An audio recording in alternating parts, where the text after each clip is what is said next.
Saudações a todos, aqui quem fala é César Carvalho. No vídeo de hoje vamos entender por que existem pessoas que têm um quadro de choro fácil, baixa autoestima e sonolência excessiva que recebem um diagnóstico de depressão e outras pessoas que têm um quadro de ansiedade, irritabilidade excessiva e insônia e que também recebem o mesmo diagnóstico de depressão. Por que então uma mesma doença se manifesta de formas diferentes dependendo da pessoa? Isso ocorre por uma variável que se chama temperamento. Bom, antes de entender temperamento, eu vou dar uma explicação bem rápida de como que se avalia a saúde de alguém. Nós temos que avaliar três instâncias, que seria a instância orgânica, a psicológica e a espiritual. Depressão é uma doença orgânica, como nós vimos no vídeo o que causa a depressão.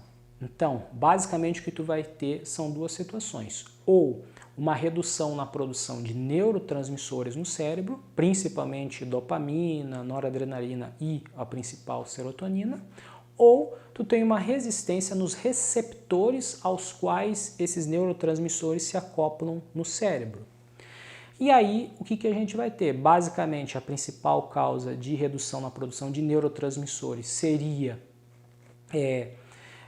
deficiência de nutrientes e a principal causa de distúrbio nos receptores seria a sobrecarga de toxinas no cérebro.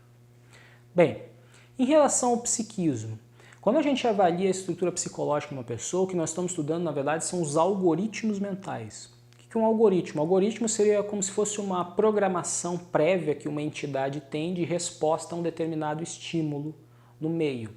A gente pegar um exemplo fácil, por exemplo, um poste de luz na rua. O que a gente vai ver nesse poste de luz? Que ele tem uma fotocélula. Durante o dia, quando existe estímulo da luz solar, a fotocélula mantém a lâmpada apagada.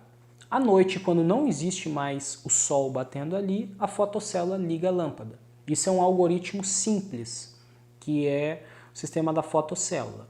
Claro que quando nós vamos translocar isso para o psiquismo humano, ele também é formado de algoritmos, o princípio é o mesmo, mas obviamente num grau de complexidade muito maior. Os algoritmos humanos eles se dão basicamente através de três instâncias, que seria o mundo interno de conflitos, a cultura e a natureza humana. O mundo interno de conflitos ele surge da onde? As pessoas têm traumas e frustrações, a partir daí a pessoa começa a criar um sistema de crenças que vai passar um filtro na realidade para fazer com que os novos eventos que surjam na vida da pessoa não gerem uma desorganização naquele mundo interno dela já desajustado. Numa segunda instância nós temos a cultura.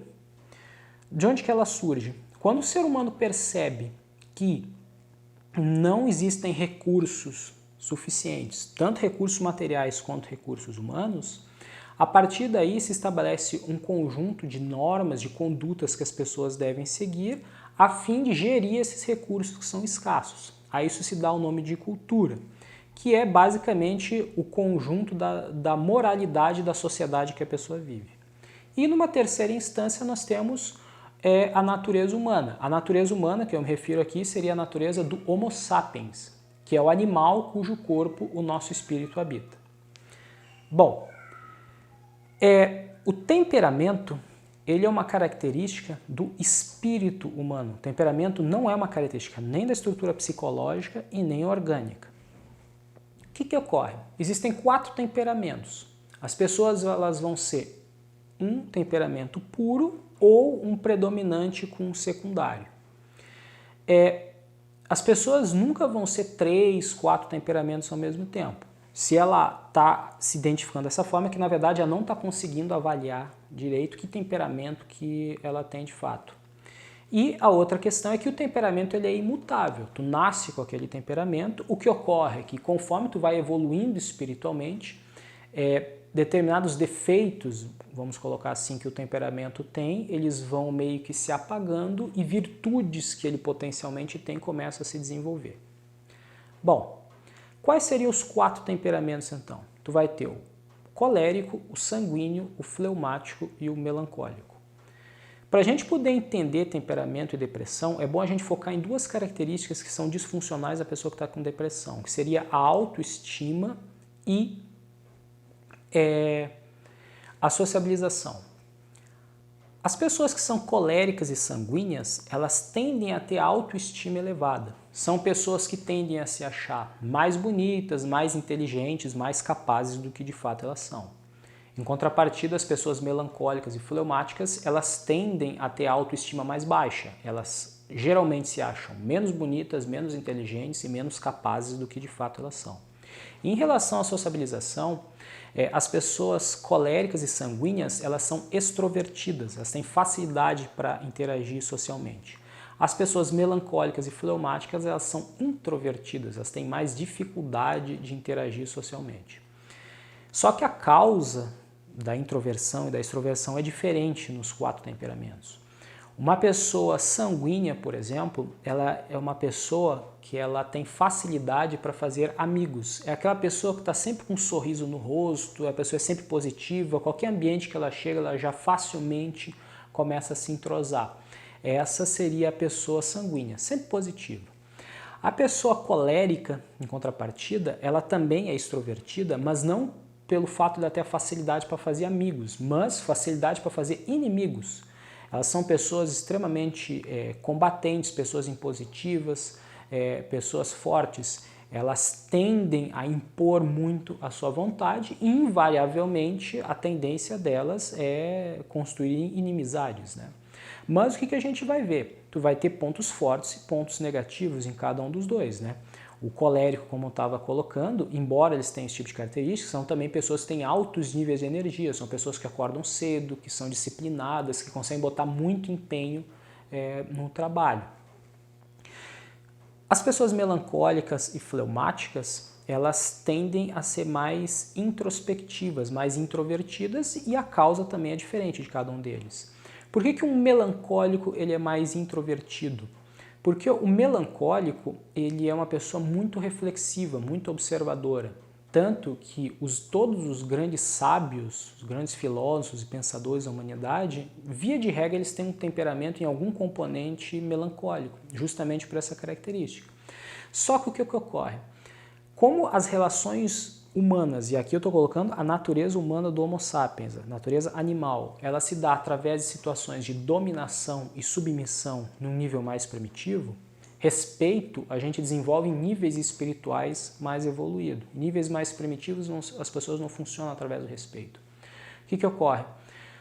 Como o melancólico ele é muito autocrítico, a tendência dele é achar que ele é menos capaz do que a outra pessoa com quem ele está se relacionando. Isso no primeiro momento, obviamente, porque é mais fácil a gente conseguir avaliar nós mesmos do que ao outro, muito embora o melancólico reflita e seja observador tanto de si quanto do outro. Mas o fato é que ele começa a interagir com receio e com parcimônia até o ponto que ele nota que pode existir algum esboço de respeito nesse tipo de relação. Aí ele começa a se relacionar. O fleumático, ele também é mais introvertido, mas não pelo mesmo motivo do melancólico. Ele é mais introvertido por quê? Porque os fleumáticos eles são mais estáveis emocionalmente. Então o que acontece? Ele não interage muito, assim, de uma forma bem simplificada, é porque ele não está nem aí, digamos assim. Por quê? Porque ele não depende muito do afeto das outras pessoas, portanto ele não busca isso muito. Isso, claro, isso num nível um pouco mais primitivo espiritual. Conforme ele vai evoluindo, inclusive, todas as grandes pessoas que se dedicam à caridade e à ajuda do próximo, via de regra, têm um temperamento fleumático, né? Mas, bem, então quando a gente vai avaliar a depressão, o que ocorre? Aquela pessoa que tem aquele quadro clássico de chorar, não querer sair de casa, está sempre com um pensamento derrotista, esse é o melancólico. O melancólico é que tem essa característica desse tipo.